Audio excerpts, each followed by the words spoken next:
Assalamualaikum warahmatullahi wabarakatuh. Halo teman-teman, ketemu lagi di video Yuri kali ini. Nah, kali ini Yuri akan menjelaskan materi tentang keuangan publik dan kebijakan fiskal Islam dari mata kuliah Ekonomi Islam dengan dosen pengampu Bapak Zuardi MA. Nah, ada beberapa poin yang akan kita bahas pada materi kali ini. Yang pertama adalah sejarah keuangan publik Islam, dan yang kedua adalah karakteristik keuangan publik, dan yang ketiga adalah instrumen pembiayaan publik, dan yang keempat adalah instrumen kebijakan fiskal Islam. Nah, yang pertama adalah sejarah keuangan publik Islam.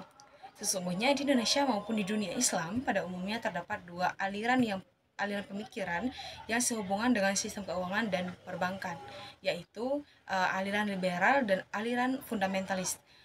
Yang aliran pertama yaitu aliran berpendapat bahwa bunga bank tidak tergolong riba, karena ada yang disebut dengan riba adalah pembungaan uang oleh mindering yang bunganya sangat tinggi sehingga disebut dengan lintah darat.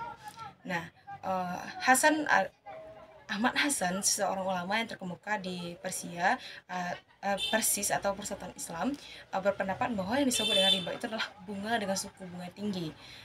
Dan Muhammad Hatta, ahli ekonomi terkemuka, juga berpendapat bahwa riba adalah bunga yang kredit konsumtif, sedangkan bunga pada kredit produktif tidak tergolong pada riba, karena uangnya bermanfaat untuk mendapatkan keuntungan.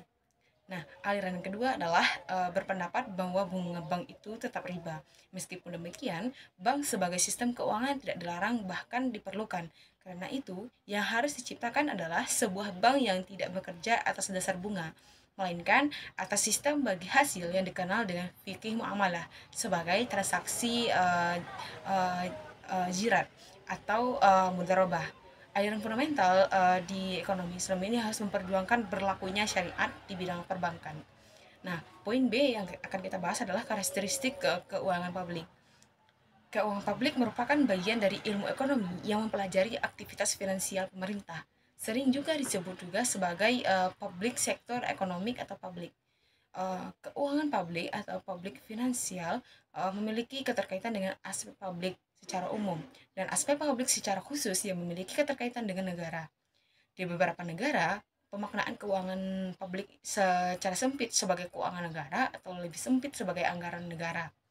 Nah, keuangan publik hakikatnya menunjuk pada dua hal, yaitu sektor keuangan yang digunakan untuk kepentingan pemangku kepentingan dalam lingkungan kuasanya, atau keuangan yang ditunjukkan pada fungsi penyelenggaraan pemerintah umum dan pelayanan publik. Yang ketiga adalah instrumen pembiayaan publik. Adapun instrumen yang terjadi dalam keuangan publik perlu juga diperhatikan. Di antaranya adalah zakat, aset perusahaan, infak, kharaj, wakaf. Yang menjadi instrumen utama dalam pembiayaan publik itu adalah zakat, salah satu upaya dan kewajiban negara sebagai yang mengatur ekonomi dengan tujuan untuk menjamin masyarakatnya mencapai kesejahteraan. Dan yang keempat adalah instrumen kebijakan fiskal Islam. Adapun instrumen pokok dalam kebijakan fiskal itu ada dua, yaitu yang pertama adalah kebijakan perpajakan dan kebijakan pengeluaran. Dalam penggunaan dua komponen tersebut, menjadikan kebijakan fiskal dapat diketahui sebagai landasan penerimaan dan pengeluaran negara yang dilihat dari tingkat kondisi perekonomiannya, tingkat pengangguran, dan tingkat inflasi.